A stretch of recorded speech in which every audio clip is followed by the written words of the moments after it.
Hello, kings and queens, and welcome to the Queen of Hearts podcast. I am your host, Qween Leo. If you are a new visitor, welcome to the kingdom. And if you are one of our subscribers, welcome back. We are almost through with October, and I hope it is treating all of you guys well so far. We're almost to the end of the year, finished strong. And we're going to go into 2025 on positive vibes.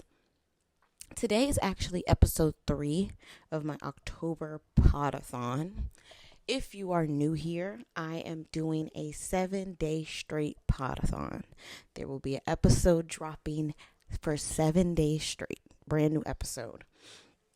Just something different I wanted to do right now with all of my content. I'm pretty much in a spamming type vibe. So if you're on my social media, if you're one of my followers, you're probably seeing content posted very frequently.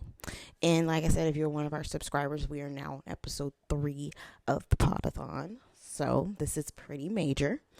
As I was going through my episodes, going through social media, followers, all my kings and queens out there, it hit me that not many people know exactly who Qween Leo is. You probably stumbled upon me on social media or Spotify podcast. Some have known me probably all my life throughout different points and chapters in my life, but who really knows who Qween Leo is? So today is actually going to be a Q&A day. Queen's Q&A day. Say that 3 times. So I actually have a couple questions that I have from my website. If you go on my website, if you do subscribe to QweenLeo.shop. There is a section where you can leave questions, comments, or concerns. So I did take a couple questions out of the forum, and I decided to bring them to the podcast. So we're going to have 2 segments today. In total, I'll be answering 20 different questions. And they can deal with anything just in general about the queen, relationships, they're kind of all over the place. So we're just going to dive right on in. To keep it kind of interesting and fun, on my phone, I put a random number generator, and I've numbered all the questions. So I'm just going to hit generate, and whatever number pops up, we're going to answer that question. Just to keep it fun, interesting, and kind of organic, just because you'll never know where it goes. You'll never know what the question will be. I kind of won't know what the question will be. I kind of just took them. I didn't kind of read over them. So I'll be reading over them live with you guys for the first time. So this is going to be very, very interesting. So we're just going to dive on in. Alrighty. So for our first question, it is number 56. And I took all of them and I screenshotted them. So I can just pull them up and just go, okay, this number, Alrighty, so number 56 says, how do you feel about love languages and their impact on relationships? Interesting question. Different question. How do you feel about love languages and their impacts on relationships? And just so I don't pull that number again, I'm going to go ahead and write it down so I know I've done this one already. But love languages and their impact on relationships. I feel like love languages are real. Like, some people don't believe in it. Some people do. But I do. I think they're very real. The only thing is I don't quite know what my love language is, just because I'm so in total needy. So it's kind of hard to gauge, like, what is my true love language. You get what I mean? But they have a major impact on relationships. I feel like when getting to know a person, especially if you're like beginning to build a relationship, and it may be a long-term relationship, you might be thinking marriage and children and all these things. Just to build any successful relationship, really, I feel like love languages are key. Because You can be in a relationship with someone and they cannot love you properly. They can love you how they see fit, but it may not be the love that you require. And everyone requires different types of love. So I feel like love languages are very vital to relationships, because you could be with a person, and I have a perfect example of it, actually. I kind of lived it. I dated a person who was very materialistic. They enjoyed the finer things, enjoyed the nicer things. They always wanted the best. They were very into vanity. You know, if they had something and it had like a nick or a scratch, it's over with. It's done with. They need a new one. So they were just very much into looking the part. And I feel like when I dated that person, they felt like those types of things would bring me happiness. They felt like those types of things would bring me joy. And in actuality, they didn't. You know, they would buy me nice things. Not even really buy me nice things, but just present nice things to me. Put me in situations and put me in scenarios where it's, I wouldn't say upper echelon. I wouldn't say it's upscale, but just put me in certain situations where it's like I should appreciate the vanity of it all. And it just wasn't my cup of tea. I just was not into it. And I feel like that was the main reason why, or one of the reasons why our relationship fell apart, because we wanted two different things. When you meet a person and you kind of get to know their love language, you kind of get to know what they want in life. And it's like, if you're into materialistic things and gifts and all this stuff, and that's what makes you happy, is gift giving, like me buying you nice things is what makes you happy. That's not going to work for me. You know what I mean? Like, I get it. And trust me, I have no problem buying my significant other nice things. But if that's all that's going to make you happy, no, not going to work for me. And in reverse, if you are a person who responds well to gift giving or gift receiving, and you date me, buying me gifts and showering me with all these things, it's not going to make me love you harder. Isn't going to like make me love you more. It's not going to really do anything. So I feel like when it comes to love languages, kind of really knowing what your partner wants, what really makes your partner happy, what is the best way to profess your love to your partner. I feel like that is very vital to a relationship. And I feel like some people don't take love languages seriously enough. And it's crazy. Because some relationships, it's just, they're always wondering, like, what's the issue? What's the problem? And it's like, you're probably just loving each other incorrectly. You probably aren't meant to love a person the way they might be wanting to be loved. So I feel like people just they sleep on love languages a lot. I'm such a lover girl deep down. So it's like anything with love and emotions and that connection, that passionate connection between two people, I'm all for. And I feel like people get in relationships and they don't understand that aspect of relationships, where it's like you really have to tend to your partner's love language. You have to tend to what speaks to their heart, because that's what people don't understand. They hear love language and they think, oh, that's just some way of you telling me what you need from me. And it's like, no, it's a way for you to know how to speak to that person's heart. It's a way for you to know, like, when all else fails and they don't understand how you feel, they don't understand your emotions, they don't understand your love for them, that's the best way to show it, and they'll understand it so much more. And people don't see it like that. But I feel like love languages are very important. Alrighty. Next question. That was a pretty good one, I will say. Okay. Back on these 26, 56. We're on a trend. Okay. 26 says,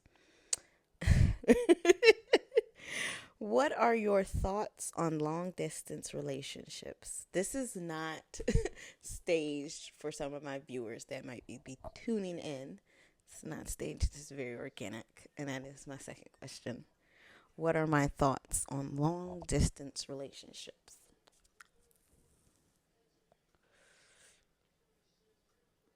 Long distance relationships are, and it's crazy because if you would have asked me about long distance relationships 5, 6 years ago, I would have said that they're the stupidest thing ever. Who wants to be in a long distance relationship? You don't even see your partner. You don't get to touch them every day. You don't get to feel them every day. Like, who wants a long distance relationship? Me 5 years ago. And what does God put in my life? I am currently in a long distance relationship. It's not like super long distance. First off, define long distance. Most people don't know how to define it. Let's define long distance. And it's crazy because I low-key didn't know the definition either. Had to look it up. Well, I didn't look it up. I discovered it on long distance love TikTok. I fell in the algorithm. Don't know how I got there. Don't know. I think like it popped up on my For You page, like a long distance relationship video, and I just got hooked into the wormhole of it. But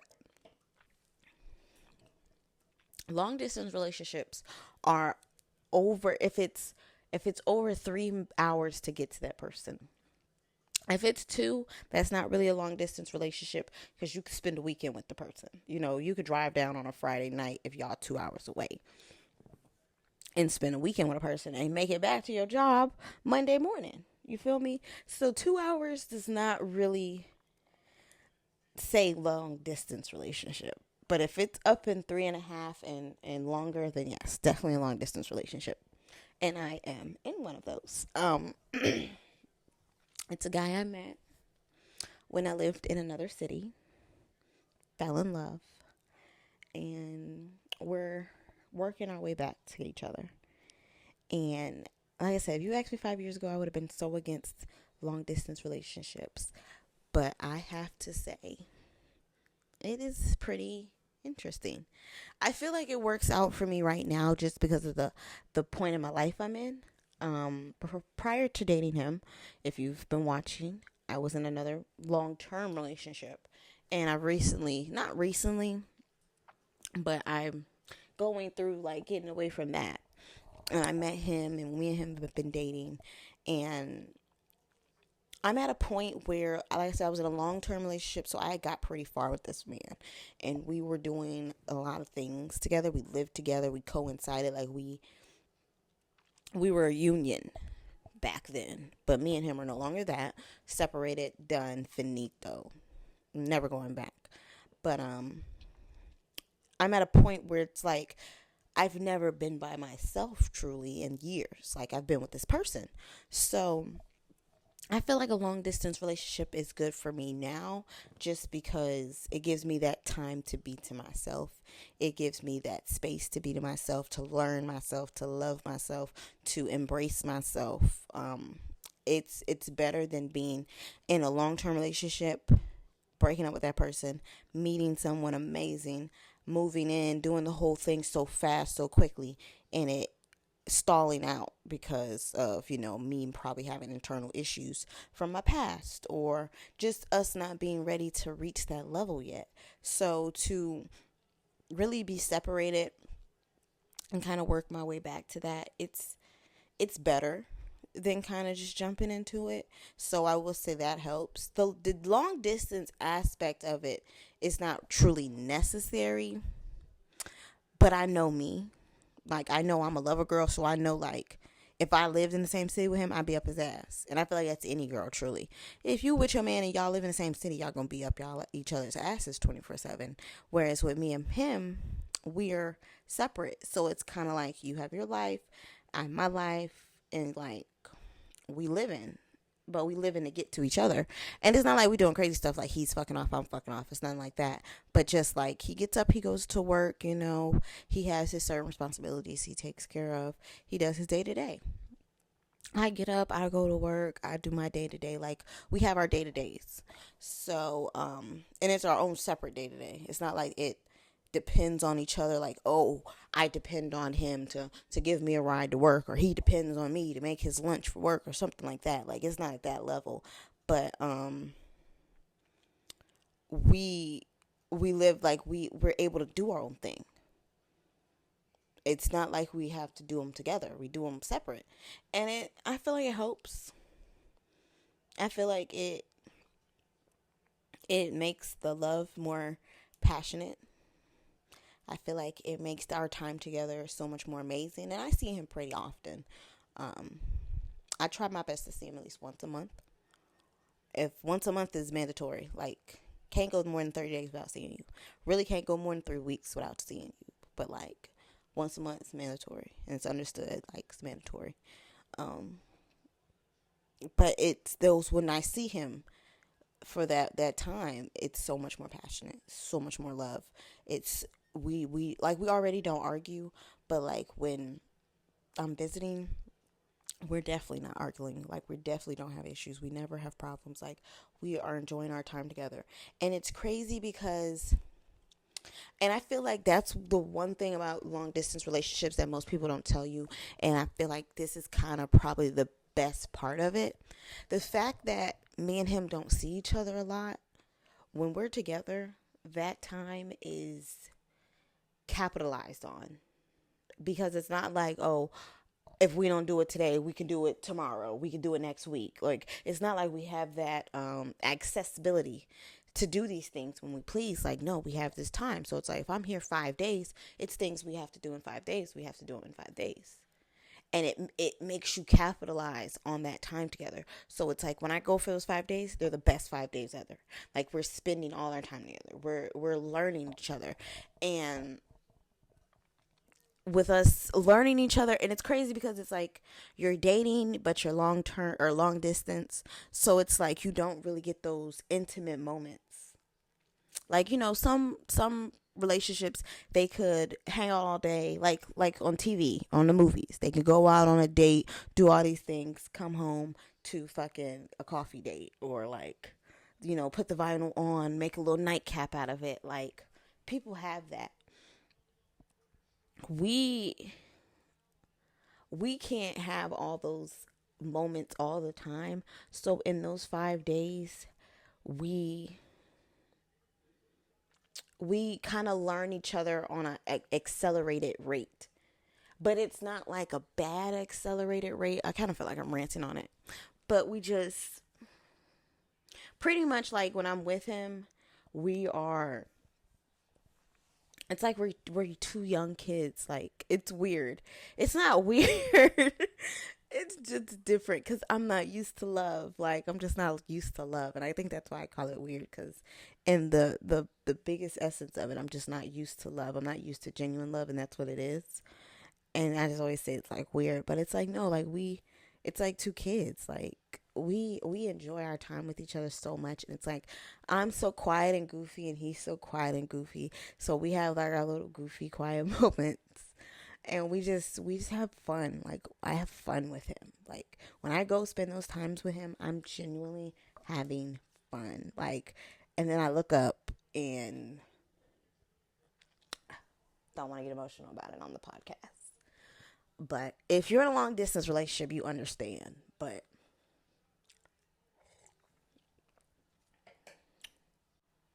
it's an amazing 5 days, or however long you visit your partner. And then that last, like, you enjoy each other's company so much, then that last day just rolls around. And it's like, oh, you gotta go catch your flight. Or, oh, you gotta drive back. Or, oh, you gotta head on out. Like, and it's the worst pain ever. And it's crazy because it's like, and I always say, like, I don't want to get so emotional on the podcast, but like I said, I did it this way. I didn't plan these questions, and I wanted it to be so organic. I didn't think I was going to be such an emotional ass bitch. Like, get it together, queen. But, that's just, they don't prepare you for that part of long distance relationships where it's so amazing. And then at the end of it, you got to tell that person, see you later. Like until next time. That until next time moment is probably the worst part of long distance relationships. Like all of it in totality is great. Like just the building within like the person you'll be. And it's so crazy because when y'all come together finally, it'll be an amazing relationship.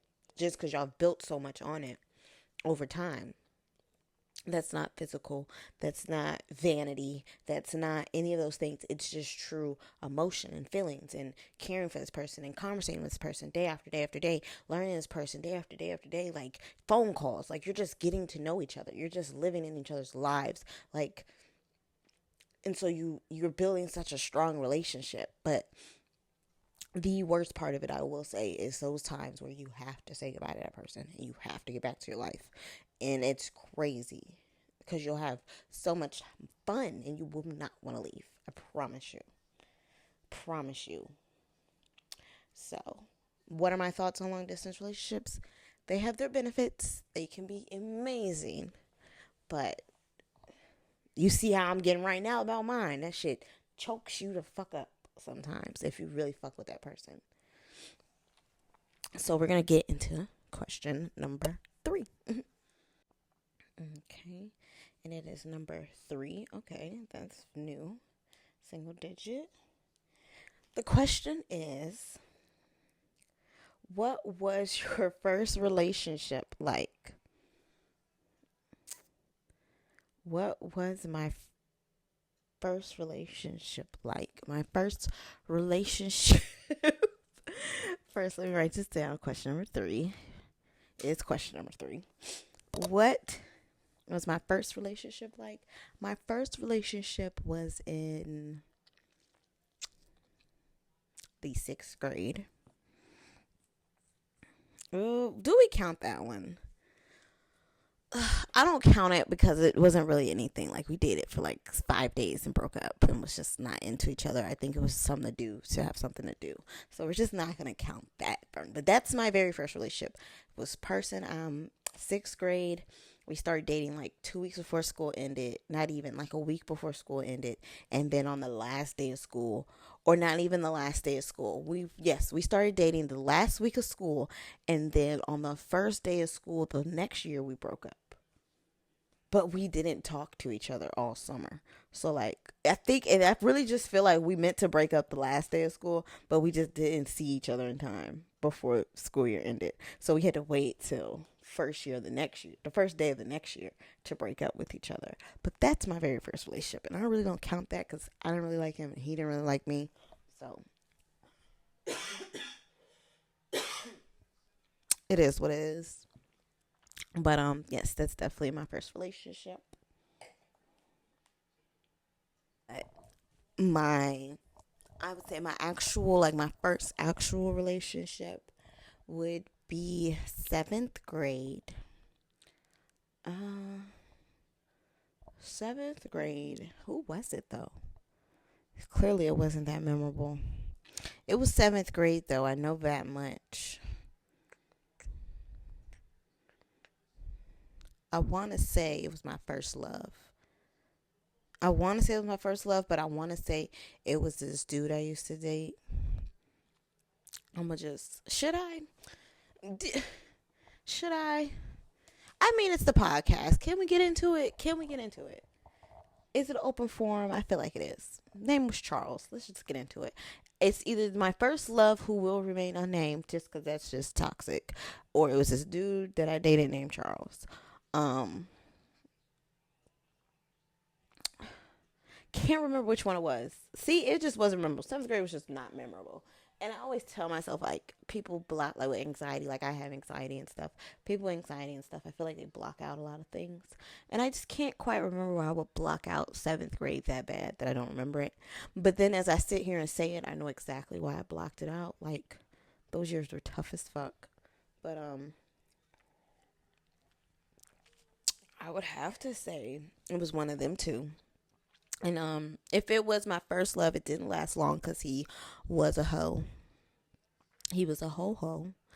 And he would date me for like 2 weeks and then go date another girl for 2 weeks and go date another girl for 2 weeks and go date another girl for 2 weeks and then come date me again for 2 weeks. I was just so dumb to date him for 2 weeks and then wash, repeat, rinse. You know the vibes.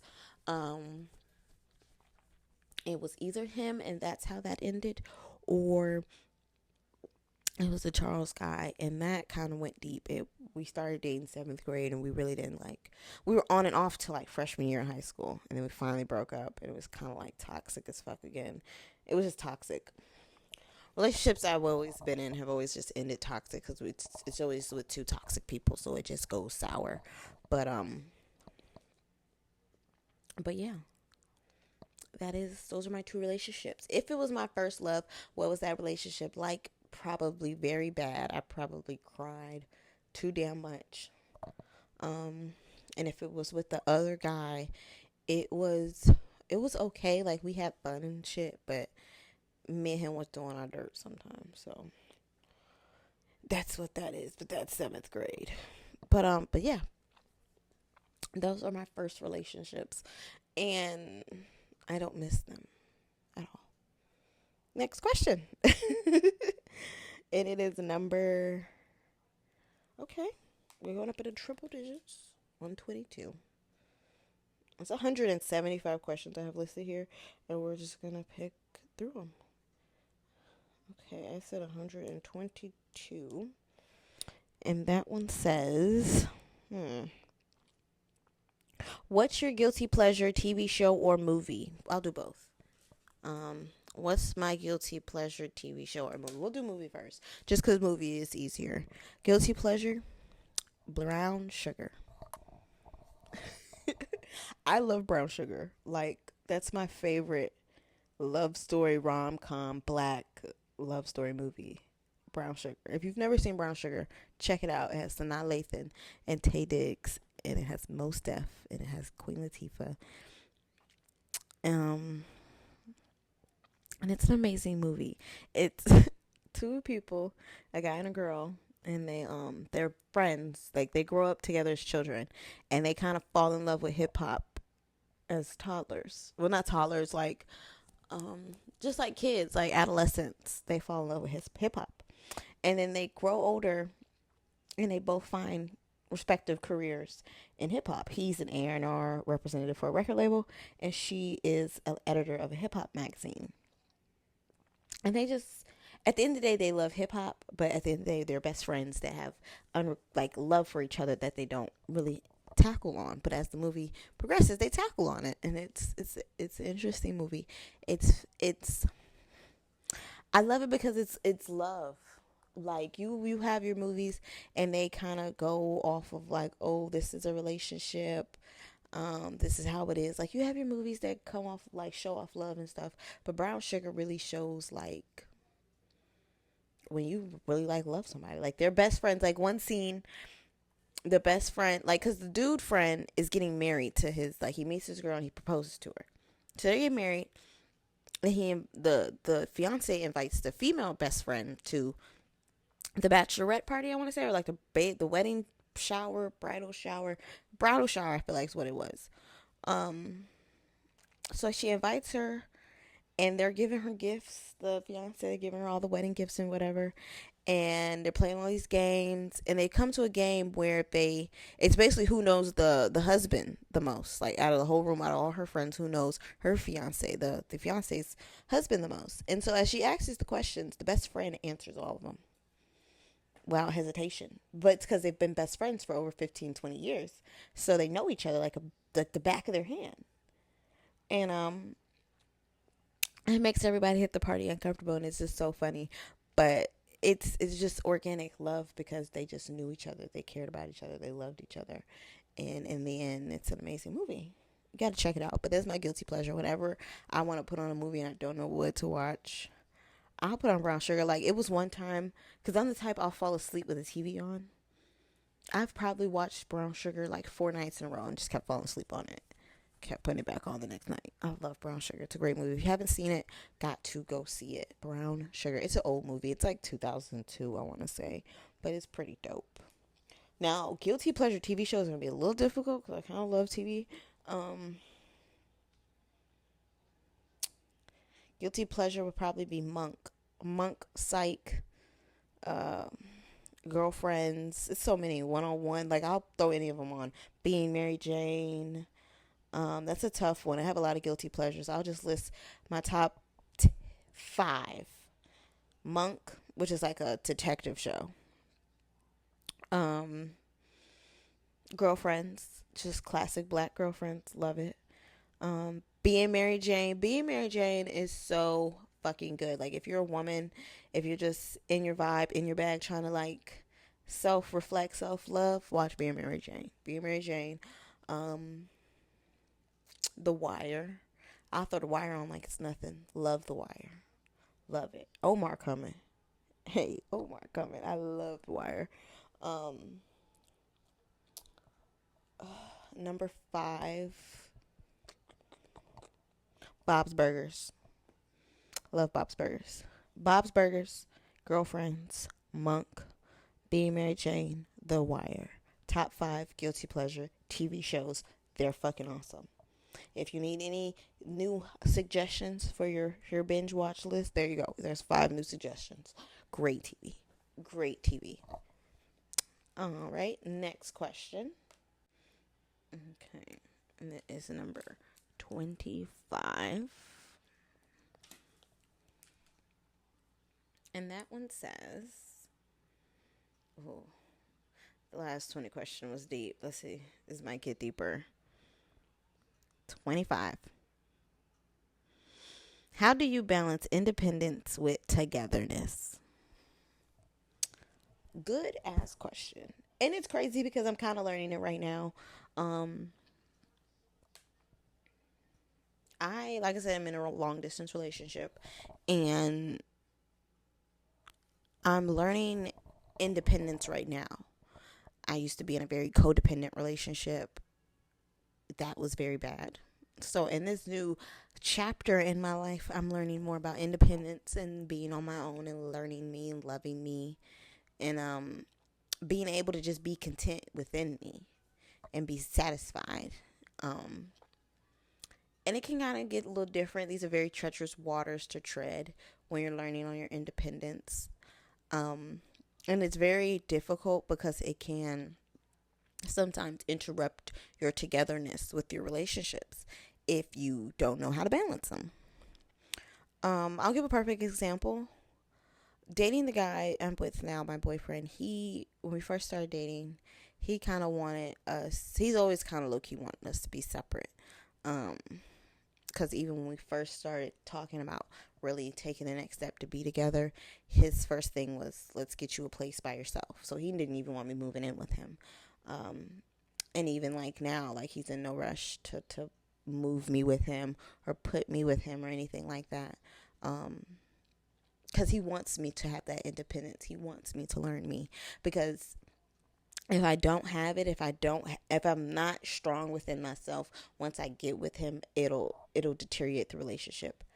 Because as he's out there fighting that battle of that is called life, I'm supposed to be the one at home making sure everything is straight. And if me and myself, internally, mentally, physically, spiritually, if I'm not good, I can't keep a solid foundation for him. And he knows that and he understands that, and that's why there's no rush on us to put our lives together. But he understands I need to learn me.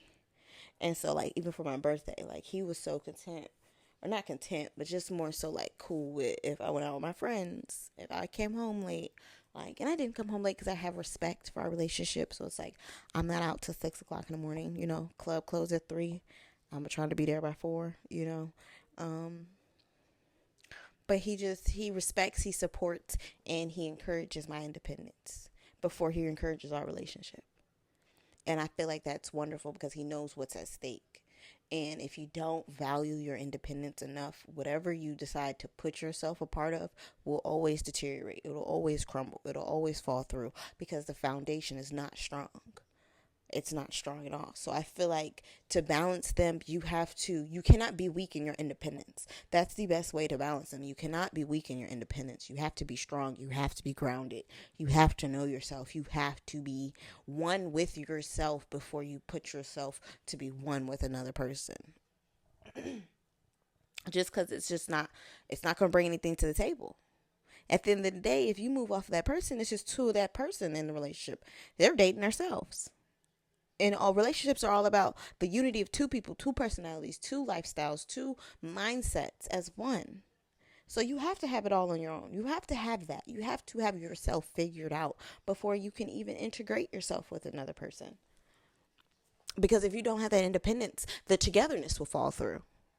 So you have to balance them. You have to be strong. You have to know yourself. You have to take that time, do that shadow work, do the reflection work to really master you, master ultimate you. That should be an episode. Mastering the ultimate you. Hello. So yeah. Next question. Okay. And it's going to be number 48.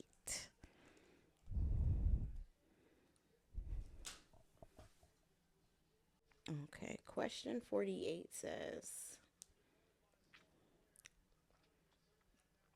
how do you feel about sharing passwords with your partner? How do you feel about sharing passwords with your partner? I don't mind. In my previous relationship, I shared passwords, probably not willingly, but I shared passwords with my ex. In this my current relationship, he doesn't really ask me for passwords, but if it was a thing, like if he asked, I wouldn't have a problem. I feel like if you're in a faithful relationship, sharing passwords shouldn't be difficult, shouldn't be an issue, because you never know. Like when they might need to access something, they might need something, they may need to do something for you. So it's like having that access should not be an issue.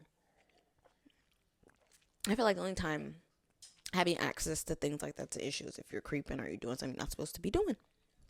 So, if you want to, how I feel about it, if you love that person, it's up to you. Teach his own. Teach his own. Next question. Ooh, 159. Interesting. Let's see. And that one says,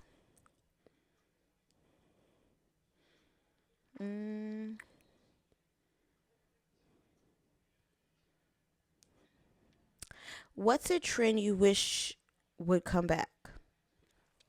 What's a trend you wish would come back? That's a tough one. A trend I wish would come back. Chuck Taylors. That's not a hard one. I just was telling my boyfriend about this like last month. A trend that I wish would come back is Chuck Taylors. I don't know about Chuck Taylors with no socks, but Chuck Taylors. Remember how Lil Wayne and Wiz Khalifa had motherfuckers fucking on lock with Chuck Taylors? Everyone was cheering Chuck Taylors. Everyone. Lil Wayne had motherfuckers wearing Chuck Taylors with no socks. Lil Wayne had you wearing Chuck Taylors mixed match. I remember a dude came to high school once. He had on a yellow one and a maroon one. Like Chuck Taylor's was a wave. And I said it to him the other day because I was looking at sneakers I wanted to buy. And like I said, newfound independence. I'm not with this man who controls what I wear, controls what I should look like. What does Kanisha want? So, I'm looking.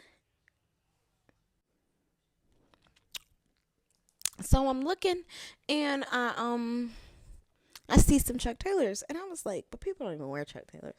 And I was telling him that exact same thing. I was like, people do not fuck with Chuck Taylors. I'm about to fucking bring Chuck Taylors back. Like, I'm about to bring the wave of Chuck Taylors back. Like, low top Chuck Taylors. Like, looking clean, crispy. Like, that is it. That's the trend I wish would come back. Because, oh my God. What a fucking time to be alive. What a time. Okay. Next question. Okay. Number 60. And it says, what's a fun tradition you'd like to start with a partner? What's a fun tradition you would like to start with a partner?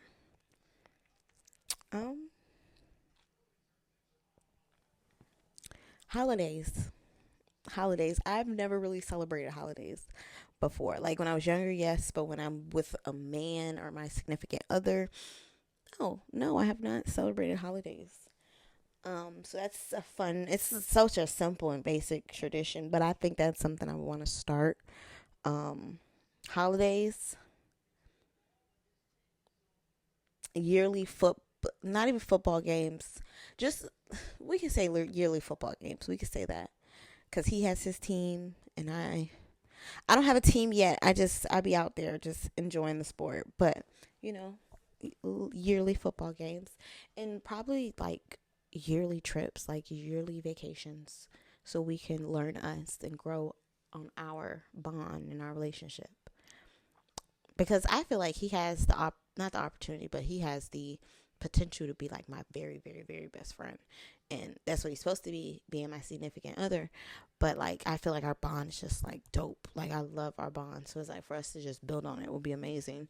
So I feel like just those yearly times to ourselves, because he's such a fucking workaholic. So I have to pull him away from work just for him to adore me like I want to be adored. I'm just so needy, but I feel like a good vacation, a good trip every year would be a perfect tradition to start, to where we can build on us. Um, but yeah, those would be my choices for that. Okay, we're gonna do one, two, three, four more, and I think I'm gonna do a Who is Queen Part 2. Thinking on it. That's pretty dope. I think that's what I want to do, because this is pretty fun. I feel like we're learning a lot about the queen. And as you're hearing these questions, like, don't be afraid to in the comments answer them. Don't be afraid to have this be an open dialogue, because I feel like these are some pretty good discussion questions. So if the kingdom wants to participate, go right on ahead. Um, let's see. Next question says, how do you feel about love at first sight? Hmm. I feel like it's real. I feel like love at first sight is real. I wouldn't say that it's full fledged, like, oh my God, I'm in love with you, like, marry me today. But I feel like when you meet certain people, I feel like you look at them and something just clicks, and it's like, this is different. Who is this person? Who is this person? I hate to sound like a simp or like a lover girl, but a example of that would be my relationship. I wouldn't say more so me, just him. I remember when we first met, how he looked at me, and then he looked at me. Well, not apparently, I was there. So he looked at me with this look, and I already knew what this look was off the rip. But after I walk away, he turns to his brother and he says, "I gotta have her. I gotta have her." And he works his magic, laying low, but being present, and he got me. So I feel like love at first sight is real. I feel like it's just that feeling, like that person's gonna be something special to you. So you kind of like, you feel it. You can feel it. It's like a twinkle in your soul. This beautiful twinkle that just lights up your world. Getting all gushy with it. But yeah, love at first sight is definitely a thing. Okay. Next question. Number 77. And it is, how do you handle criticism from a partner? Whoa. Um, how do I handle criticism from a partner? It depends, cuz some people, it depends always on delivery. Some people don't know how to deliver certain things. Um, they can be very rude. They can be very egotistical. They can be very gaslighting. They could be, sometimes they just don't present the criticism to you well. I feel like if it's ever a moment where a partner has to judge or criticize their partner, I feel like tough love, and it also kind of depends on the dynamic of your relationship, but tough love sometimes helps if that's how you can speak to that person. If not, just like a simple dialogue. Like, people just, it's mean what you say what you mean, but don't say it mean. So if it's anything from a partner, I feel like they should deliver it properly. I feel like when when they deliver it properly, you're able to inhale it or ingest it better. Cause at the end of the day, criticism is criticism. You're basically telling me, oh, I'm doing something wrong, or I'm not doing something correct, or I'm not doing something right, or I'm not doing something that you like. I'm in that realm with it. So I feel like if you present it better, I'll handle it better. If you present it well worded and nice and considerate and thoughtful, I'm going to take it as that and I'm going to respond to you as such. But if you come at me with an attitude, or if you come at me gaslighting, or if you come at me talking derogatory, if you come at me sideways, it's just not going to go right. You see?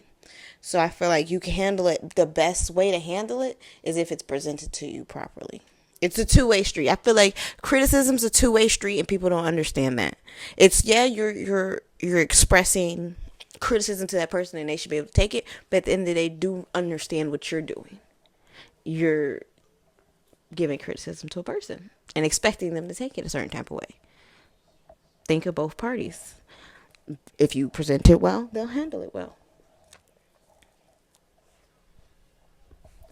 If you present it crazy, I might crash out. It depends. So it's all about delivery. Criticism, that's one of those things that's all about delivery. Okay. And then our next one, question 139. And it says, what's a personal goal you're currently working towards? Okay. I have a few. A personal goal. So I won't talk business. I won't talk shop. I won't talk Qween Leo. For the Queen, I want a new car. That's one of my bigger goals. I want a new car. Another goal, I want to save a lot of money. I'm in one of my saving modes. I'm in my savings bag. But ultimately, like, I want a new car. I told myself my Christmas gift to myself is a car. The Queen deserves a vehicle. She deserves her royal carriage. So that's a current goal I'm working towards. And I think I'm doing pretty good. Staying down, I'm staying focused, I'm staying consistent, and I'm knocking out the necessary steps to make it plausible. And we'll see. On top of that, manifestation is everything. I'm low-key becoming a manifest queen. Because when it comes to me and my manifest game, like, I'm hitting when it comes to my manifestations. Like, I want it, I visualize it, and I work towards it, and it's there. It's usually there at the end of the month. Like, if you've been following Qween Leo, you know I have my vision boards every month, and when I tell you, if you see something in my vision board, 9 times out of 10 it's done. 9 times out of 10 it's completed. I do my monthly vision boards. I do monthly goals, and then with my monthly goals I then break them down into weekly goals. So if my monthly goal is to save $1,000 every week, I'm gonna have, save, since it's 4 weeks, I'm gonna have saved $250. Say $250. Say $250. That's gonna be my every week goal. But that's basically how I do it. I do my vision board, I do my monthly goals, I do my weekly goals. And by the time I end my month, my things are done. And that's how you have to handle life. Like, and I'm thinking I might add it on to QweenLeo.shop. Comment below if you want me to add that segment in, because I can. Because I post my vision boards. But if you want me to really go in depth and post my manifestation guide, my manifestation path and my journey, let me know. Comment below when I can, because I literally, like, I work towards it. It's crazy. When I put my mind to it, it comes. My boyfriend says it all the time. He's like, you should just manifest it. Like, anytime I tell him I want something, he's like, you could just manifest it, because you usually get what you manifest. Like, I manifest things and it happens for the most part. So you will see those things coming soon. Let's see. Next question. Okay. 33. And it says, how do you manage family expectations regarding your relationship? Whoa. Where are the questions going today? And this is the last one, guys. Because, I don't want to get on you guys with all these questions. But I'll probably do a part 2. I'll definitely probably do a part 2 with more questions, because this was fun. I liked it. I enjoyed it. But last question of the night. How do I what was it? How do I manage family expectations regarding my relationships? My family doesn't really set expectations for my relationships. They're kind of those parents that like look but don't speak.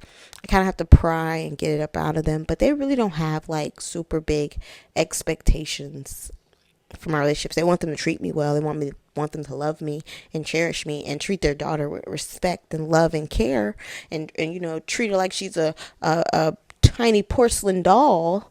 But they've never like been like vocal with it, like, oh, they're not doing this and they need to do that, and like kind of like putting their 2 cents in. They kind of let me like live, but if they see some stuff that's crazy, they'll probably, hey, whoop de wham, you know. But they don't, it's not like they're breathing down my neck. And I kind of get where this question's at, because I just watched if you are big on Netflix, there's a show on Netflix called Nobody Wants This. Amazing TV show. It's like a mini series, and the dude is a Jewish rabbi. The girl is she funny, has a podcast, and she talks about sex and relationships, and they meet and they just fall for each other and they just want to be together. But like I said, he's a Jewish rabbi. So it's a lot of pull and a lot of tug of war with their relationship, and that's basically what the series is about. It's just like them trying to have their love overcome all.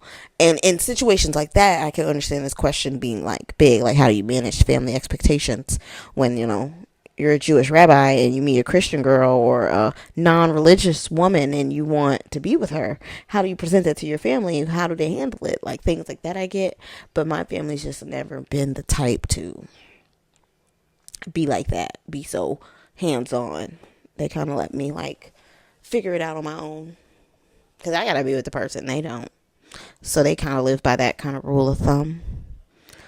But yeah, those are all the questions for part 1 of Who is Queen. I've already decided I'm going to do a part 2. So stay tuned on this podathon. I don't know when the second episode of questions will drop, but it will. So definitely stay tuned for that. Definitely subscribe to all of my social medias if you are a subscriber on QweenLeo.shop. If you scroll all the way down to the website, even if you're not a subscriber, you should just go to QweenLeo.shop and subscribe. But if you scroll all the way down on the website, it will have all my social media platforms: Facebook, Twitter, Instagram, Pinterest, YouTube, Spotify. My homepage does have the podcast on the website, so as soon as you go on QweenLeo.shop, you are able to tune into this Queen of Hearts podcast. If not, you can find me on Spotify podcasts. Thank you guys again for tuning into another episode. Definitely make sure you go like, share, subscribe, comment. They say like 80 million things at the end of these episodes, but just make sure you're going on all of my platforms and you're keeping up with the Queen. Until next time, kings and queens, signing off is Qween Leo.